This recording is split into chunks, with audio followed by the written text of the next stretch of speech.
Assalamualaikum warahmatullahi wabarakatuh. Salam sejahtera untuk kita semuanya. Adil Katalino, Bacurani Kak Saruga Baseng. Selamat siang pendengar radio Kabupaten Ketapang dimanapun Anda berada, dimanapun siaran kami dapat Anda dengarkan pada kesempatan siang menjelang sore hari ini, hari Kamis tanggal 24 Desember 2025, dan mengakhiri hari ini, hari Rabu ini, kami akan berbincang-bincang dengan Ibu Leli Ruspita dari Dinas Sosial Kabupaten Ketapang. Langsung saja kita ke beliau. Assalamualaikum Ibu Leli. Waalaikumsalam warahmatullahi wabarakatuh. Apa kabar nih Ibu? Sehat ya? Sehat, Sehat dan semangat luar biasa pastinya. Dan hari ini adalah cukup cerah banget ini, angin sepoi-sepoi. Dan saat ini pemirsa, kami berada di Amor Cafe yang terletak di Gang Kelapa Gading, Kelurahan Sukaharja, Ketapang. Baik, pemirsa dan pendengar semuanya, kali ini Dinas Sosial akan menyampaikan informasi terkait dengan komitmen pengasuhan ayah dalam mencegah fatherless dalam perkembangan anak. Nih, kita akan sama-sama bertanya kepada Ibu Leli Ruspita. Dan silakan Ibu, tentunya hal-hal yang terkait dengan komitmen pengasuhan ayah dalam mencegah fatherless pada perkembangan anak ini. Pertanyaan kami yang pertama adalah, apa yang dimaksud dengan fatherless? Bahasa Inggris ya Bu ya, fatherless ini, fatherless. Bahasa Inggris yang akhir-akhir ini kemudian menjadi satu tema menjadi satu tema tentang perkembangan anak ya. Seperti booming lah ya. Kondisi fatherless ternyata diikuti dengan munculnya program-program ya, kalau di Kementerian Pendidikan dan Pembangunan Keluarga atau punya BKKBN ya. Jadi itu fatherless itu untuk mencegahnya itu ya. Ada satu program dan kegiatan seperti Jati Gerakan Ayah Teladan Indonesia, kemudian adanya Sebaya Sekolah Bersama Ayah. Jadi kedua kegiatan ini sudah kita sosialisasikan ya. Kita sosialisasikan di SMP PGRI 3 Kecamatan Muara Kawan tanggal 14 November kemarin. Kemudian ada lagi yang disebut dengan Gemar, yang baru-baru ini viral, Gerakan Ayah Mengambil Rapor. Kasihan yang ayahnya udah nggak ada, gimana? Lanjut ya. Sebelumnya izinkan saya menyapa para pemirsa. Selamat sore. Assalamualaikum warahmatullahi wabarakatuh. Ketemu kembali ya kita, saya Leli Ruspita, penata kependudukan dan keluarga berencana hari muda. Kemudian dari Dinas Sosial ya, salah satu bidangnya ada bidang pengendalian penduduk dan keluarga berencana. Nah di sini ada satu tim kerja yang mengangkut tentang bagaimana menangani perkembangan anak gitu ya, dalam keluarga, bagaimana proses pengasuhan anak bayi balita mulai dari dalam kandungan sampai kepada usia remaja. Kemudian kita masuk kepada fatherless itu sendiri ya. Fatherless di mana fatherless adalah kondisi seorang anak yang tumbuh tanpa figur ayah yang berperan aktif, baik itu secara fisik ya, ayahnya misalnya memang sudah tidak ada, kemudian secara psikologis ya, ayahnya hadir tapi tidak terlibat ya, tidak terlibat di dalam pola pengasuhan. Ini bisa menimbulkan berbagai dampak ya, diantaranya dampak emosional, kemudian dampak kognitif dan dampak sosial. Nah, kalau secara emosional ya, anak-anak yang fatherless gitu ya, itu menunjukkan masalah emosional ya, seperti merasa tidak aman, tidak cemas.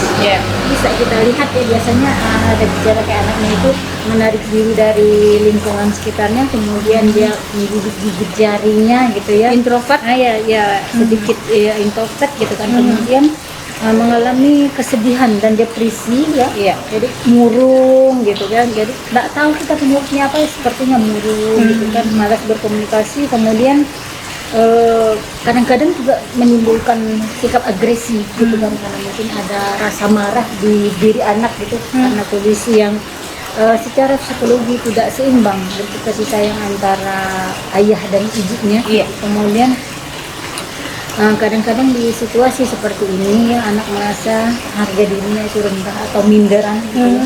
Kemudian kesulitan mengelola emosi, menggeram, gitu ya ketika Perasaan tidak menentu gitu ya. Ini yang dampak-dampak emosional yang bisa kita lihat. Kemudian secara kognitif gitu ya, anak-anak juga mengalami situasi yang misalnya kalau dalam belajar atau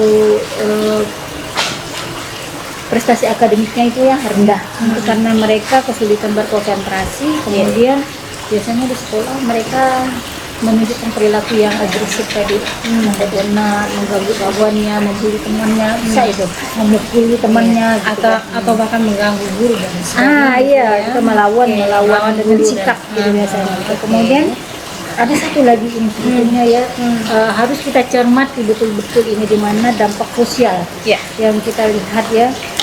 Anak kesulitan membangun dan memelihara hubungan interpersonal itu tadi ya, secara emosional dia misalnya menggugah, berkomunikasi gitu kan.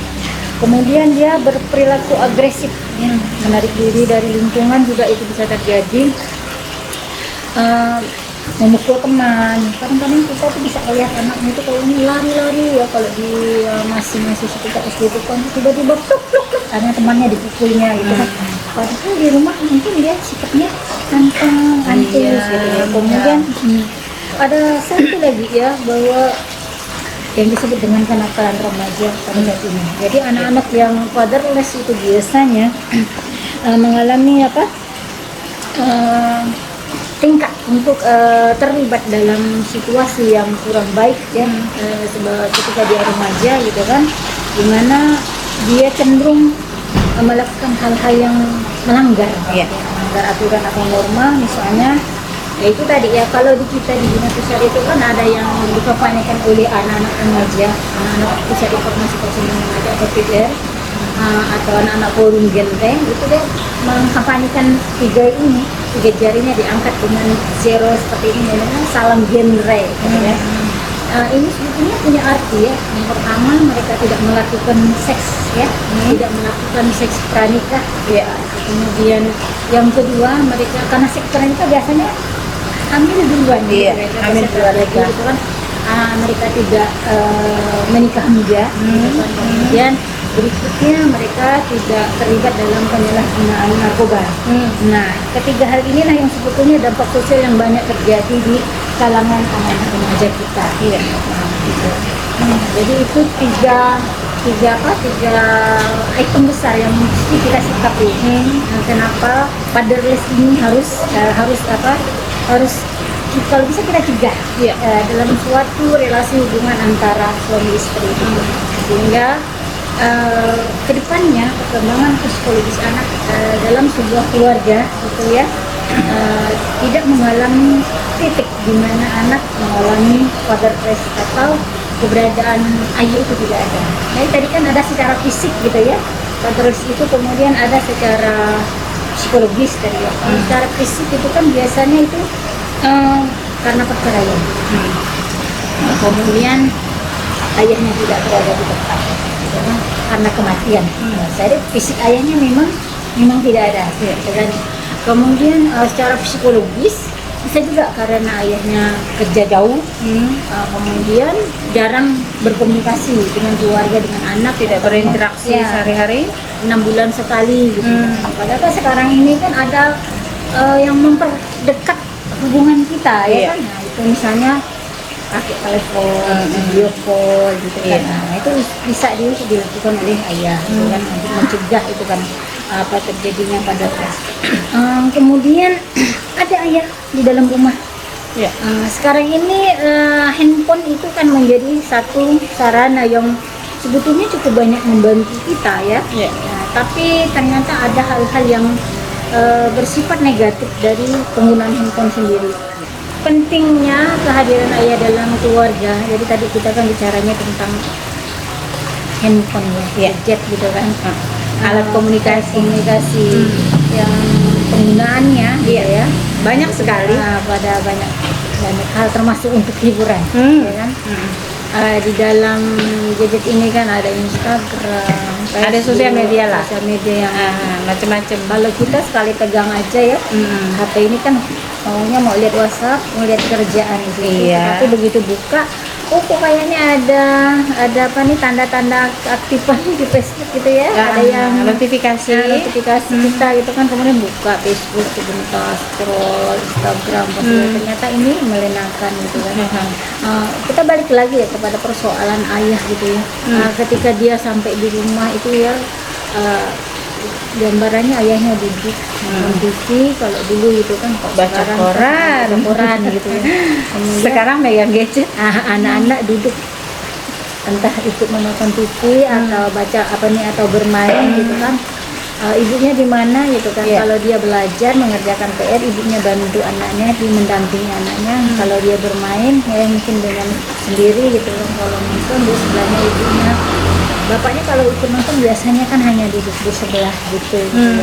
Tidak ada, sepertinya tidak ada komunikasi gitu ya antara bapak dengan anak, dan itu menjadi hal yang biasa karena pengasuhan itu kan berada di tangan seorang ibu. Kemudian komunikasi anak itu kan, kebutuhan anak itu biasanya dipenuhi oleh ibu. Kan. Nah sekarang gitu ya, anak-anak itu main dengan handphone masing-masing atau nonton. Tapi kalau kita lihat tuh sebetulnya anak-anak banyak mempergunakan handphone itu untuk main ya, Main game. mereka dunia sosialnya sekarang sudah berada di dalam gadget itu sendiri. Ya. Anak saya itu sendiri ya, Bunda boleh ya ayah main bareng, mabar dia bilang. Apa tuh mabar? Main bareng. Oh iya, kapan, di mana? Ya di rumah aja. Oh iya, siapa berapa orang temannya biar disediakan makan minumnya tuh. Gitu ya. Dikasih jajan, disiapin Oh makanan. enggak perlu kata dia, isi aja kuotanya. Ayah kan maunya diisikan kuota, dibilang bukan makannya. Oh jadi mabarnya di HP gitu. Iya, ternyata Main bareng. main barengnya di Jadi HP. mereka di rumah masing-masing. Iya. Memang di bawah kontrol kita ya, tetapi secara psikososial ini sebetulnya kurang bagus juga ya. Anak akan aksif dengan dunianya sendiri, sehingga lupa biasanya dengan jadwal-jadwal rutinitas yang sebetulnya membentuk karakter dan kepribadian mereka. Ya kebiasaan misalnya bangun pagi, kemudian beribadah pagi, sholat gitu, atau berdoa, kemudian mandi gitu kan, membersihkan diri, sarapan pagi, itu biasanya terlewat sampai siang. Nah ini Karena asik dengan barang asik ini. dengan ini ya. Kalau mau waktunya libur mungkin ibu ada di rumah gitu ya. Tapi kalau tidak libur, ibunya kerja, itu akan bablas makan siang anak itu hilang. Ya kalau misalnya, atau kalau dia berangkat ke sekolah gitu ya, malamnya dia mabar, ya otomatis dia tidurnya kemalaman, Bangunnya kesiangan. kemudian paginya terlambat ke sekolah, konsentrasinya Buyar. ya gitu ya. Belum lagi nanti ada tugas-tugas yang tertinggal. Anak-anak sekarang itu kan sebetulnya cukup cerdas gitu ya, tetapi mereka lebih fokus kepada permainan-permainan di dalam gadget sehingga dia mengabaikan semuanya.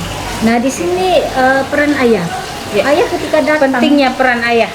ketika datang ke rumah gitu ya, ayah itu duduk mungkin capek ya, aku sibuk kerja di luar mencari nafkah gitu kan, ibunya kan nggak kerja gitu kan di rumah, padahal ibunya siapa bilang nggak kerja. Coba kalau dihitung 1 kali 24 jam itu Kurang waktunya banget Iya. ya. Mungkin tidur pun ya masih memikirkan pekerjaannya Betul. gitu ya. Nah si ayah gitu kan, ayahnya kita gitu ya, ayahnya kita dia kalau dia datang biasanya langsung fokusnya kepada handphone juga ya, untuk apa, melihat ya medsosnya, mungkin pekerjaan yang tertunda di kantor dibawa ke rumah gitu kan. Atau kalau memang dia kerja di lapangan gitu seperti bertani atau berkebun, ya pulang ke rumah pasti santapan yang paling menarik itu ya setelah dia membenahi dirinya, makan, mandi dan beribadah, pasti dia lihat tontonan di dalam handphone itu tadi ya.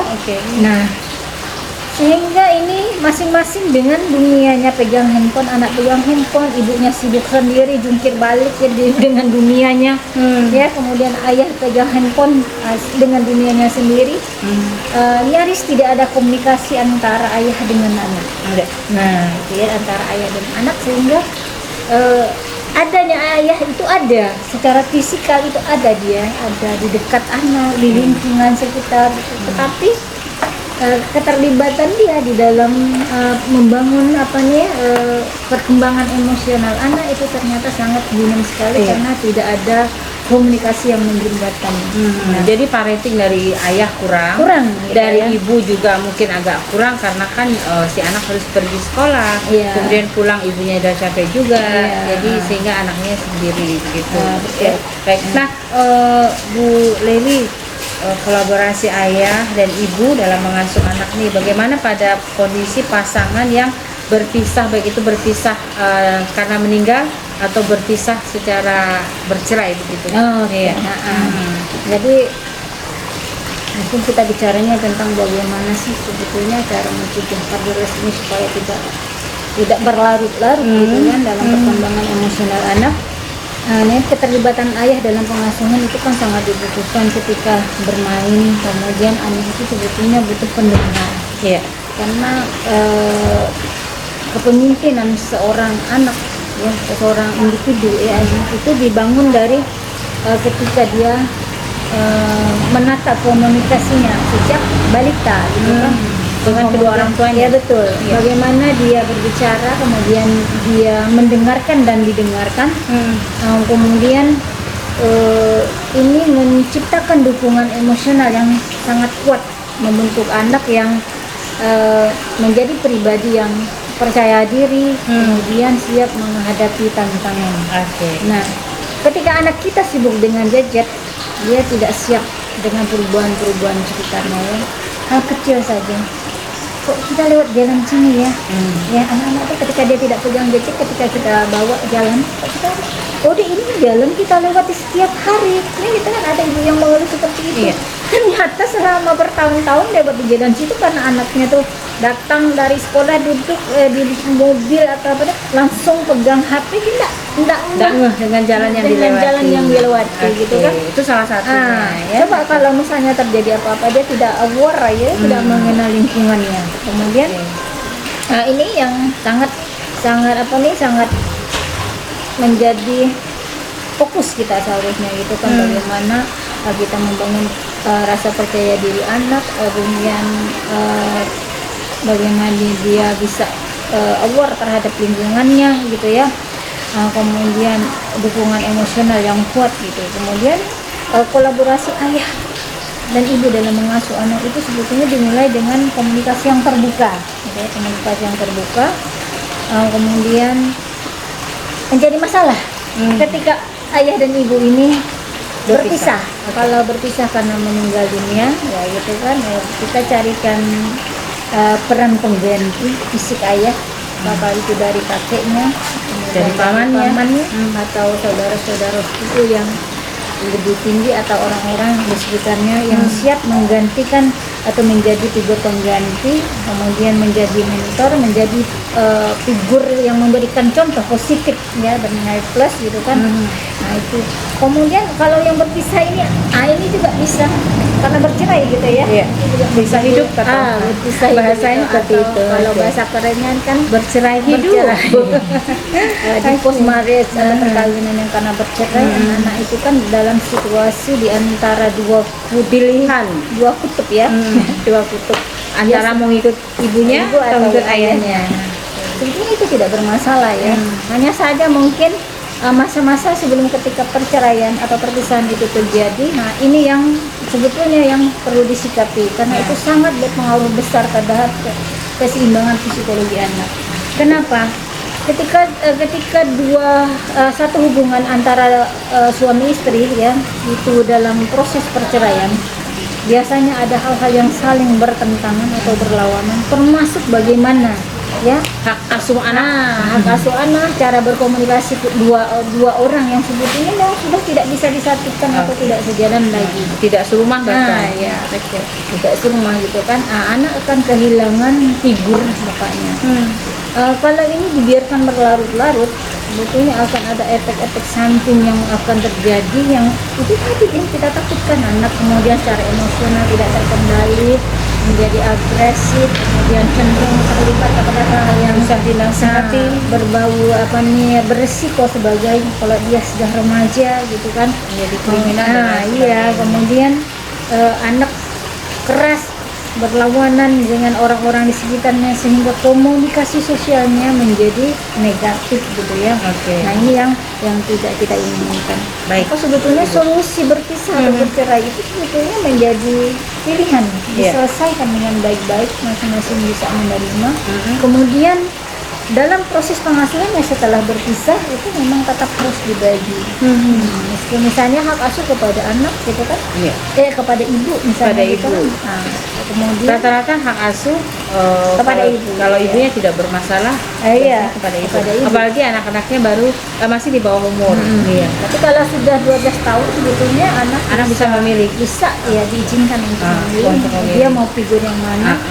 Tetapi masing-masing itu tidak boleh lepas tangannya. Jadi Baik. dua-duanya harus tetap Iya. saling mengasuh dengan walaupun jaraknya berbeda, Iya. atau tempat tinggalnya berbeda. Tetap harus saling support gitu Oke. ya. Memang komunikasi ini yang mungkin harus dijembatani tanpa harus memaksakan dua orang ini untuk tetap bersatu, Iya. tetap pisah, tetapi komunikasi bagaimana cara Mengasuh membangun atau parenting anak harus Iya. tetap berjalan. Nah, Bu Leli, apa yang harus dilakukan jika kondisi fisik dan psikologis anak ini sudah ke tingkat yang parah, atau biasanya kalau penyakit kanker ini stadium 4 yang sulit sekali untuk ditangani, seperti apa itu?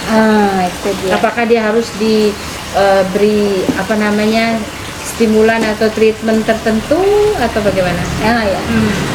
Biasanya kalau sudah parah terjadi rata-rata karena memang dia sudah terlanjur dalam perkembangannya, kita komunikasinya kurang bagus, kemudian kita gagal menciptakan figur ayah yang baik gitu ya di mata anak-anak, termasuk mungkin juga figur seorang ibu yang seharusnya sebagai ibu rumah tangga gitu kan, misalnya ibu rumah tangga biasa ataukah ibu rumah tangga Yang bekerja, berkarir. ya.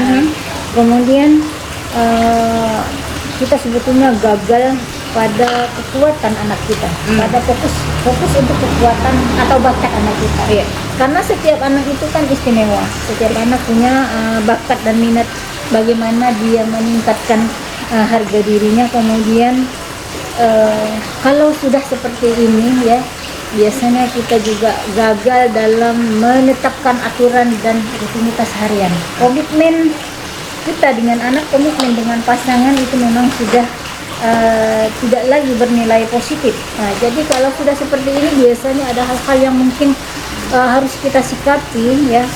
Kenapa? Karena pada anak-anak dengan misalnya gangguan emosional dan psikologi yang sudah parah gitu ya, kita jangan ragu untuk mencari dukungan profesional gitu ya, orang-orang yang ahli gitu kan, Misalnya psikolog atau konselor gitu ya. Bagaimana menterapi anak untuk mengatasi trauma ya. jalan itu jalan terakhir itu ya. Bagaimana dia mengembangkan bakat dan keterampilannya, kemudian membangun harga dirinya itu. Satu yang perlu kita waspadai ya, biasanya anak dari keluarga yang divorce gitu ya, atau berpisah orang tuanya, karena dia lepas dari mungkin asuhan ayahnya gitu, atau asuhan ibunya, biasanya dia menjadi mangsa dari lingkungannya, rentan untuk mengalami tindak kekerasan dari lingkungannya, atau mengalami pelecehan termasuk pelecehan seksual gitu ya. Oke, baik Ibu. Untuk Dinas Sosial Pemberdayaan Perempuan, Perlindungan Anak dan KB ini menyikapi hal-hal ini, ada program-program apa saja sih Bu di Dinas Sosial ini? Oh ya. Ada Jadi, berapa program ini? Ada sebetulnya ada cukup banyak ya. Iya. Di Dinas Sosial ini program-program yang tadi kita sebutkan di awal Iya, ya. oke. Bagaimana dari Kemenduk Bangga itu sendiri memberikan kepada kita itu solusi atau tawaran adanya gerakan ayah teladan. Iya. Ya, terlibatnya ayah dalam pengasuhan kerja rumah tangga, yang pengasuhan anak, mengantar anak ke sekolah, menyiapkan sarapan, Mengganti bajunya, bahkan menyisir rambutnya. ya, kemudian nonton bareng bersama sama dengan anak. kemudian mengulas cerita atau makan bareng. karakter yang ada di film itu bukan lagi anak itu dengan ibu ya, Iya. tapi misalnya dengan ayahnya juga, kemudian beraktivitas atau berolahraga dengan ayahnya gitu ya. Kalau sudah gitu sudah cerai harus nggak bersama ya, Iya. mungkin pada momen-momen tertentu bisa Iya, ya bisa. bersama-sama, tetapi biasanya untuk menghindari konflik gitu kan bisa dilakukan dengan berbagi waktu gitu yang berbeda. Kemudian ada program sebaya sekolah bersama ayah. Jadi di program ini kita mengundang orang-orang tua anak, kemudian anak. Kemudian kita berbicara tentang peran ayah, kemudian peran rumah tangga yang diselesaikan oleh ibu 1 kali 24 jam itu siapa sih yang banyak mengerjakan. Kemudian anak bersuara tentang keinginannya tuh, aku tuh maunya ayah tuh seperti apa sih, Iya. aku mau tuh Aku ibu mau seperti ibu apa? seperti ini gitu. Iya. misalnya. Kemudian aku maunya tuh dalam proses belajar itu siapa sih yang memberitahu aku? Nah, anak menyuarakan keinginannya gitu kan. Nah, anak juga bilang cita-citanya mau apa sih, dukungan ayahnya bagaimana, dukungan ibunya apa. Jadi anak menyuarakan keinginannya dalam sebuah relasi keluarga itu.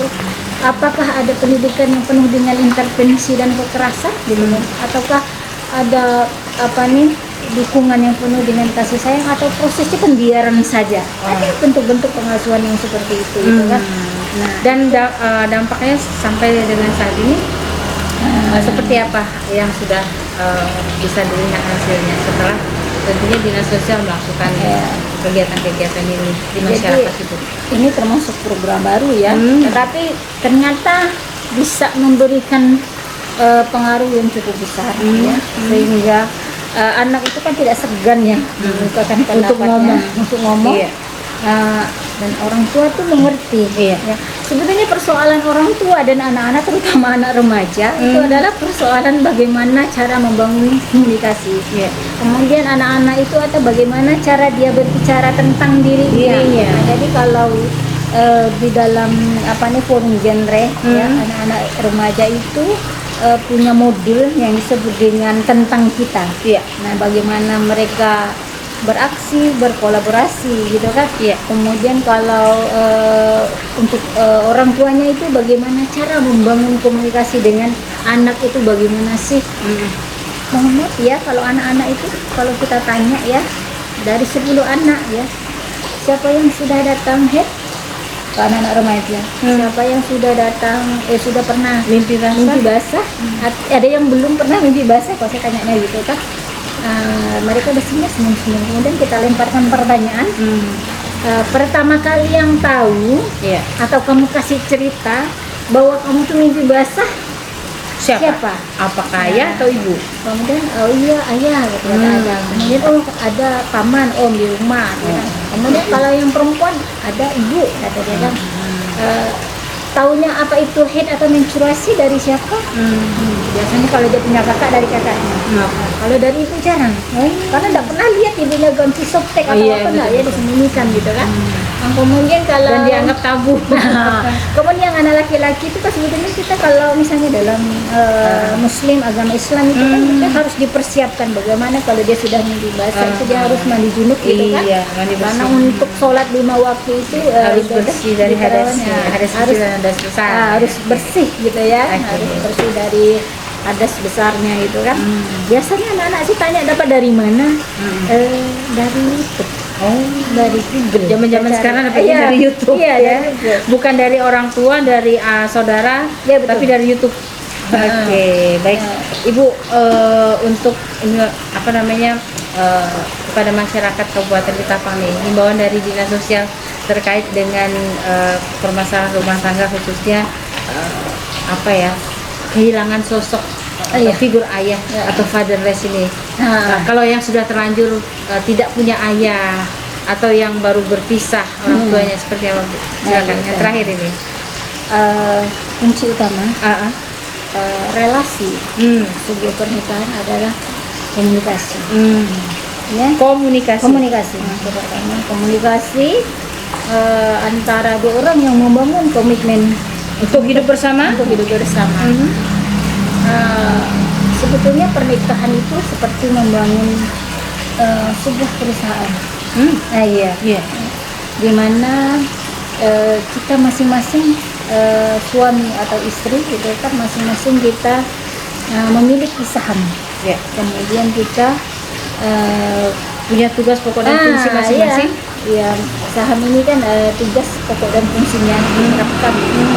Nah, ketika kita gitu kan melanggar aturan atau komitmen, nah disitulah komunikasi sebetulnya tidak Berjalan dengan baik. gitu kan. Atau miskomunikasi. Iya. Kemudian dibutuhkannya terus terangan. Iya. Jujurlah padaku. Bahwa sebetulnya kita tidak punya ini, tetapi bukan berarti kita membawa pasangan kita gitu kan itu ke dalam kondisi yang selamanya tidak berpunya. Kemudian kita juga harus menguatkan diri gitu, menguatkan diri untuk menerima keadaan. Tetapi bukan berarti ya, pertama untuk perempuan ya, bukan berarti dia harus menerima saja gitu kan. Ada hak-hak tertentu yang sebetulnya diatur secara hukum gitu kan, kemudian yang diatur secara Norma agama, kehidupan, norma agama. kemudian adanya adat istiadat yang itu sebetulnya kalau kita telusuri gitu kan, itu punya tujuan tertentu yang sebetulnya untuk menjaga supaya komitmen dalam sebuah pernikahan, termasuklah komitmen pengasuhan anak-anak yang Berjalan dengan baik dan sebagaimana baik, dan mestinya. tidak berat sebelah. Oke. Terima kasih banyak Ibu. Satu lagi, satu pesan bahwa mengasuh anak, mengantar anak sekolah, menyiapkan sarapan anak, memberi makan,